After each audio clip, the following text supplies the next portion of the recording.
Hi, my name is Pat, and this is my channel, Book Chat with Pat, and I'm glad that you're here. Today is Poetry Thursday, and in this episode, I'm going to be speaking about the American poet Patricia Smith and her new and selected poems, The Intentions of Thunder.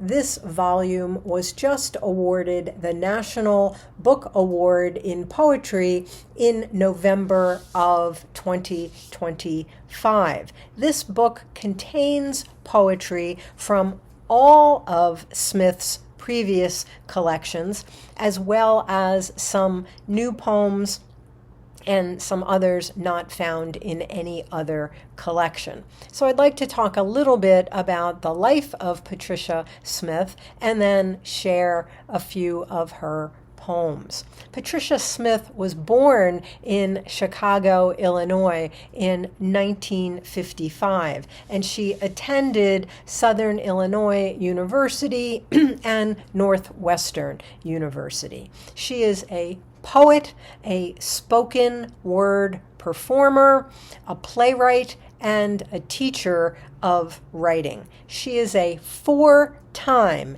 individual National Poetry Slam champion. She has published in numerous journals and magazines, including Poetry Magazine, the Paris Review, the New Yorker, Tin House, and several anthologies as well, including American Voices and the Oxford Anthology of African American Poetry. She has held several academic positions throughout her career, and she currently teaches at Princeton University's Lewis Center for the Arts.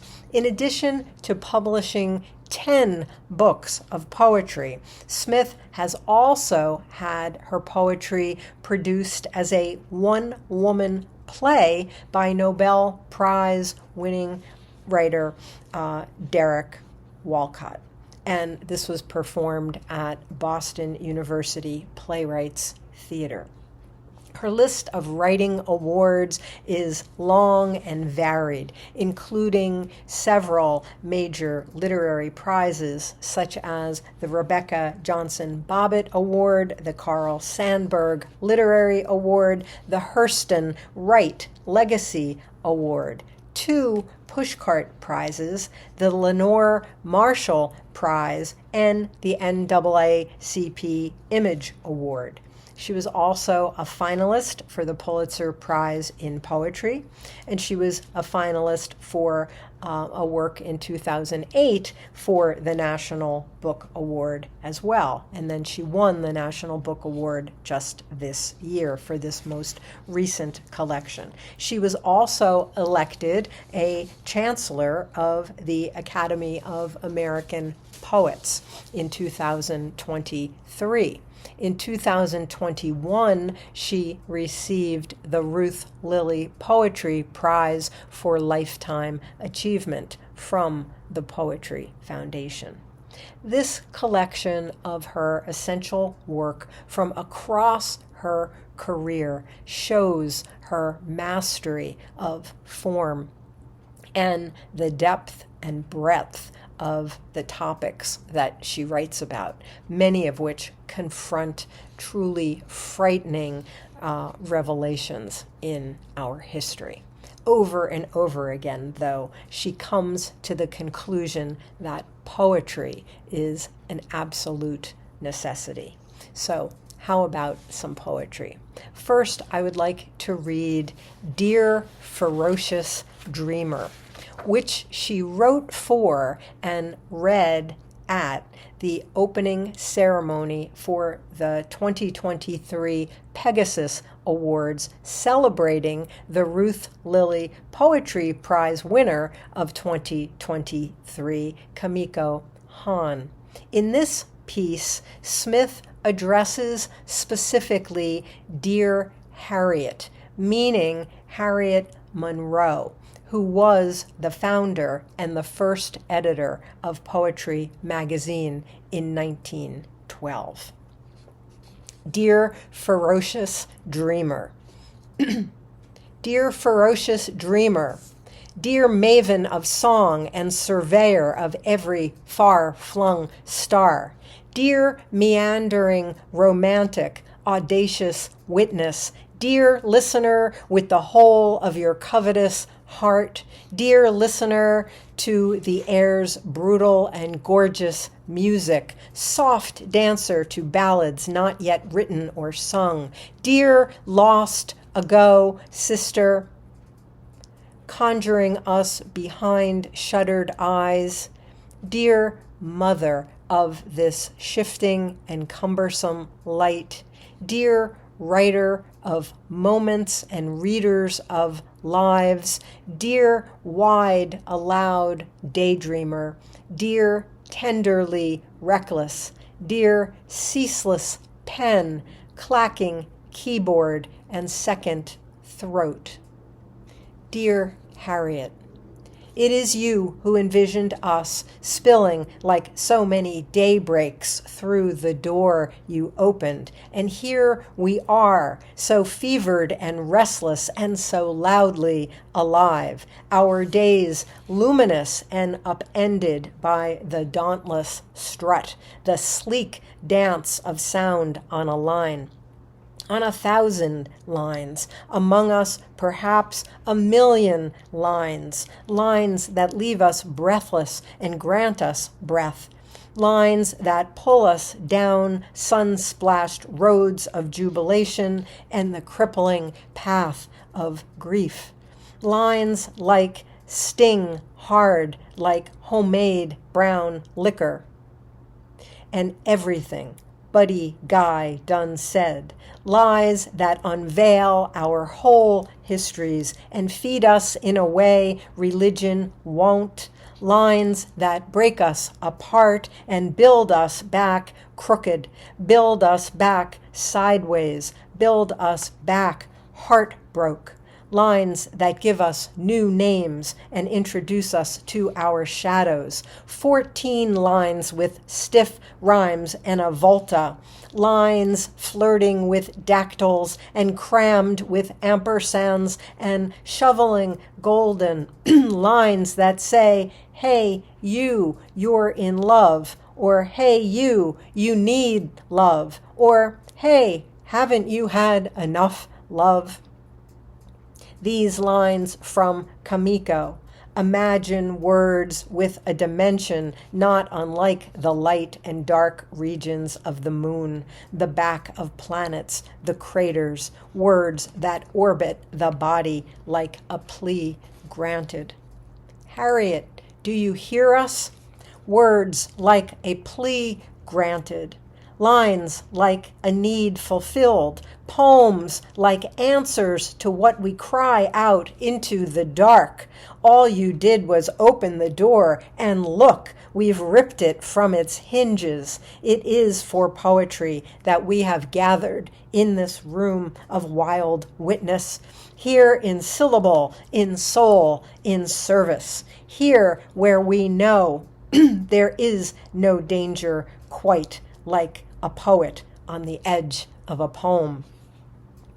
Cave canem, we have warned, beware the dog who snarls and sinks its keen canines deep into truth.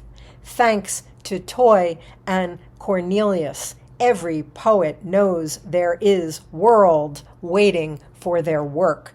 Because of them, we are all here. No sound, no syllable, no line, no stanza, no poem, no voice goes unheard, not ever intending to be unheard. Douglas Carney rearranges and reveals and shoots us through with threads of electric and gleefully disturbs us with lyric that jumps and rollicks and disturbs, refusing to adhere to the line. Yes, here we are, Harriet, your modest pages sprung to life and out on the town.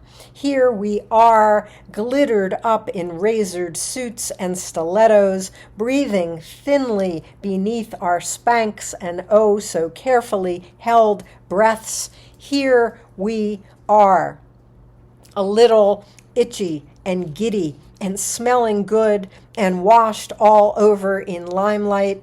But we know, and you know, that we are fooling no one. We'd all rather be arced over our keyboards, scratching feverishly at our legal pads, sweating a line, counting a rhythm on our fingers, trying out a title, speaking new sounds into the air. We'd all rather be gobbling some horrendous snack of lard and sugar because there's no time for a real breakfast or a real lunch or a real dinner until this damn poem is done. Sometime we forget to wash, but it is so worth it. And thank you, Harriet, not just for the magazine named for our passion, not just for opening that door and beckoning us inside. Thank you because we know that once we leave after the awards have been given and the lights flicker dim, outside at the curb, towering above the Ubers and taxis, there will be a snorting steed stomping restlessly and glowing like pure pearl under the moon. His broad back will be more than enough room. And as the regular old world watches awed and undone, Pegasus will spread his wings over 2 or 3 city blocks, buoyed by words, not by wind. Those wings will lift us toward poetry, all those things we cannot see but still believe in.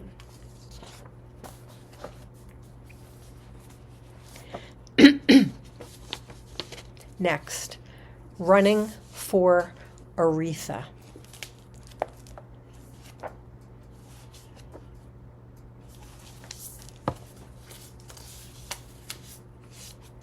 This poem is dedicated to Louis D. Brown, a 15-year-old honors student who was tragically killed by gun violence 5 days before Christmas in Boston in 1993. His death led to his mother's creation of the Louis D. Brown Peace Institute, which provides support to families and communities impacted by gun violence. Running for Aretha for Louis Brown, Boston. I blew out my speakers today listening to Aretha sing gospel, "Take My Hand, Precious Lord," crackled and popped until finally the tweeter smoked and the room grew silent, although, as my mama would say, the spirit kept kickin'. Humming fitfully between sips of spiced tea, I decided that salvation didn't need a soundtrack. Boston is holding its breath, flirting with snow. Upstairs, plugged into MC Somebody, my son is oblivious to headlines. The world is a gift, just waiting for his fingers to loose the ribbon.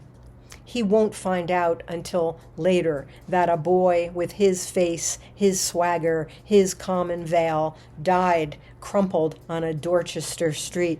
He will turn away from tonight's filmed probings into the boy's short stay, stutterings from stunned grandmamas, neighbors slowly shaking their heads. He'll pretend not to see the clip of the paramedics screaming obscenities at the boy's heart, turning its stubborn key with their fists.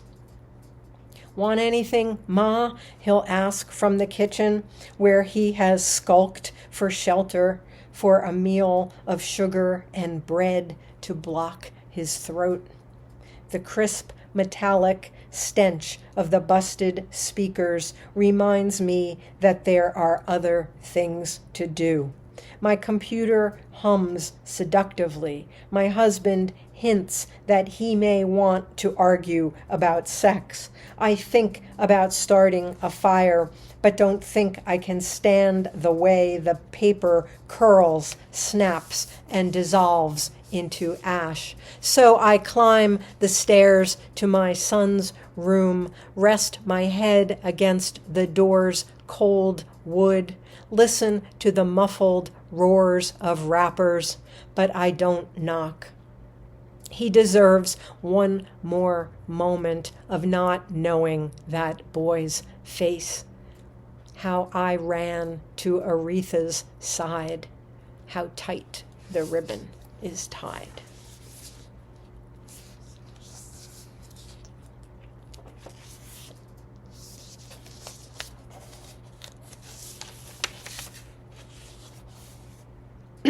Next, Shoulda been Jimi, Savannah.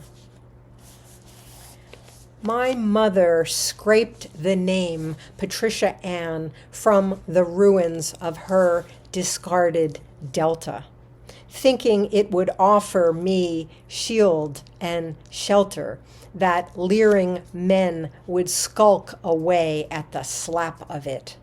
Her hands on the hips of Alabama, she went for flat and functional, then siphoned each syllable of drama, repeatedly crushing it with her broad, practical tongue until it sounded like an instruction to God, not a name. She wanted a child of pressed head and knocking knees, a trip up in the double Dutch swing, a starched pinafore and peppermint in the sour pickle kind of child, stiff-laced and unshakably fixed on salvation. Her, Patricia Ann, would never idly throat the Lord's name or wear one of those thin sparkled skirts that flirted with her knees.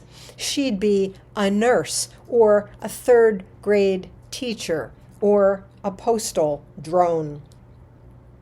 Jobs requiring alarm clock discipline and sensible shoes.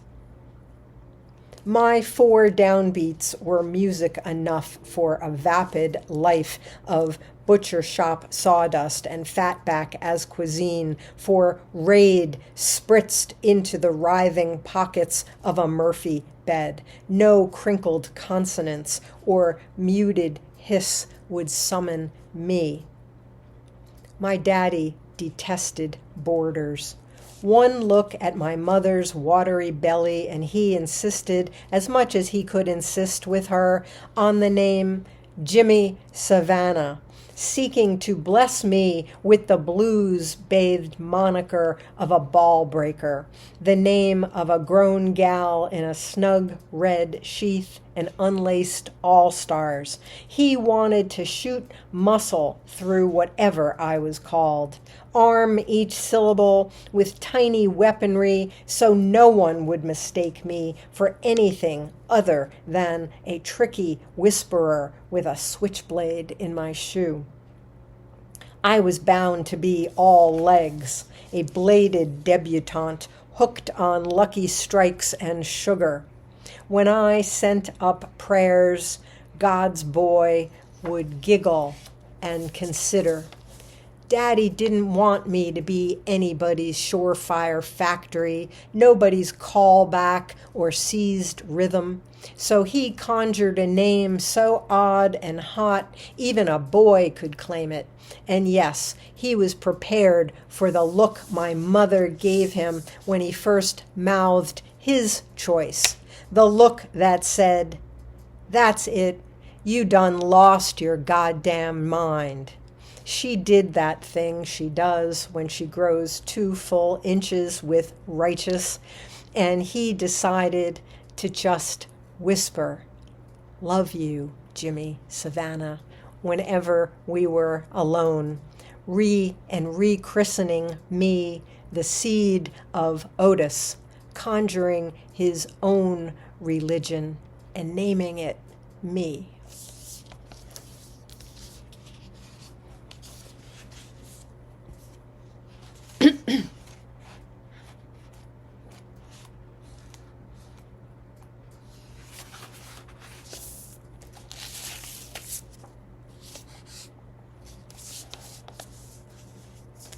Next, when the burning begins, for Otis Douglas Smith, my father. The recipe for hot water cornbread is simple. Cornmeal, hot water, mix till sluggish, then dollop into a sizzling skillet. When you smell the burning begin, flip it. When you smell the burning begin again, dump it onto a plate. You've got to wait for the burning and get it just right. Before the bread cools down, smear it with sweet salted butter and smash it with your fingers. Crumple it up into a bowl of collard greens or buttermilk. Forget that I'm telling you it's the first thing I ever cooked, that my daddy was laughing and breathing and no bullet in his head when he taught me. Mix it till it looks like quicksand, he'd say, till it moves like a slow song sounds. We'd sit there in the kitchen licking our fingers and laughing at my mother, who was probably scrubbing something with bleach or watching Bonanza, or thinking how stupid it was to be burning that nasty old bread in that cast iron skillet. When I told her that I'd made my first ever pan of hot water cornbread and that my daddy had branded it glorious, she sniffed and kept mopping the floor over and over in the same place. So here's how you do it. You take out a bowl like the one we had with blue flowers and only one crack. You put the cornmeal in it. Then you turn on the hot water and you let it run while you tell the story about the boy who kissed your cheek after school, or about how you really want to be a reporter instead of a teacher or nurse like Mama said. And the water keeps running while Daddy says, you will be a wonderful writer and you will be famous someday. And when you get famous, if I wrote you a letter and sent you some money, would you write about me? And he is laughing and breathing and no bullet in his head. So you let the water run into this mix till it moves like mud moves at the bottom of a river, which is another thing Daddy said. And even though I'd never even seen a river, I knew exactly what he meant.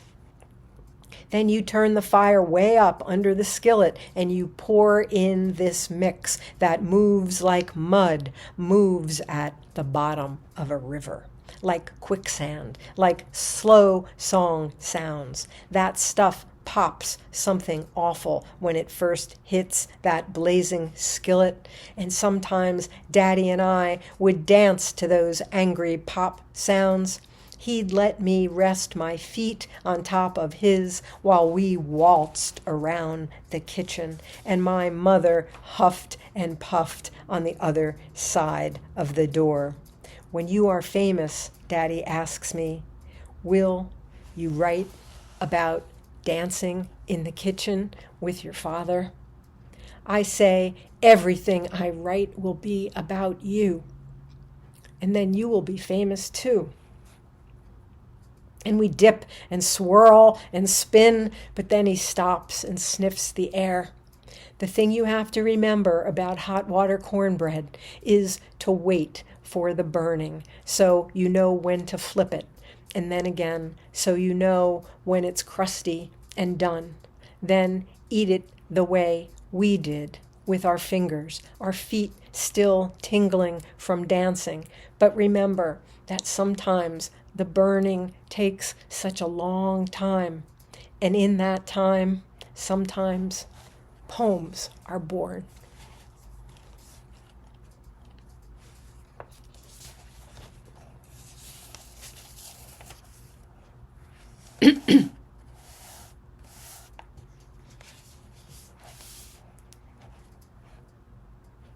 And finally, building Nicole's mama, for the 6th grade class of Lily C. Evans School, Liberty City, Miami. I am astonished at their mouthful names: Lacanitia, Thumalayo, Chevellani, Delayo, their ragged rebellions and lip-glossed pouts, and all those pants drooped as drapery. I rejoice when they kiss my face, whisper wet and urgent in my ear, make me their obsession, because I have brought them poetry. They shout me raw, bruise my wrists with pulling, and brashly claim me as mama as they cradle my head in their little laps, waiting for new words to grow in my mouth. You, you, you. Angry, jubilant, weeping poets, we are all saviors, reluctant hosannas in the limelight. But you knew that, didn't you? Then let us bless the 6th grade class, 40 nappy heads, 40 cracking voices, and all of them raise their hands when I ask. They have all seen the Reaper, grim in his heavy robe, pushing the button for the dead project elevator, begging for a break at the corner pawn shop, cackling wildly in the back pew of the Baptist church. I ask the death question, and 40 fists punch the air. Me, and O'Neill, matchstick crack child, watched his mother's body become a claw, and 9-year-old Tico Jefferson, barely big enough to lift the gun, fired a bullet into his own throat after Mama bended his back with a lead pipe. Tamika cried into a soft pillow when Daddy blasted Mama into the north wall of their cluttered one-room apartment. Danya's cousin gone in a drive-by, dark window, click, click, gone, says Danya, her tiny finger a barrel, the thumb a hammer. I am shocked by their losses, and yet when I read a poem about my own hard-eyed teenager, Jeffrey asks, is he dead yet? It cannot be comprehended. My 18-year-old still pushing and pulling his own breath, and those 40 faces pity me, knowing that I will soon be as they are, numb to our bloodied histories, favoring the Reaper with a thumbs up and a wink, hearing the question and shouting, me, Miss Smith, I know somebody dead. Can poetry hurt us, they ask me, before snuggling inside my words to sleep? I love you, Nicole says. Nicole wearing my face, pimples peppering her nose. And she is as black as angels are. Nicole's braids dipped, their ends kissed with match flame to seal them. And can you teach me to write a poem about my mother? I mean, you write about your daddy and he dead. Can you teach me to remember my mama?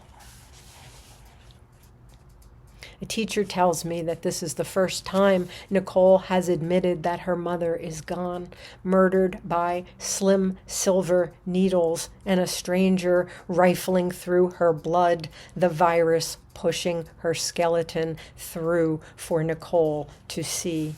And now this child with rusty knees and mismatched shoes sees poetry as her scream and asks me for the words to build her mother again, replacing the voice, stitching on the lost flesh. So poets, as we pick up our pens, as we flirt and sin and rejoice behind microphones, remember Nicole. She knows that we are here now, and she is an empty vessel waiting to be filled. And she is waiting and she is waiting, and she waits.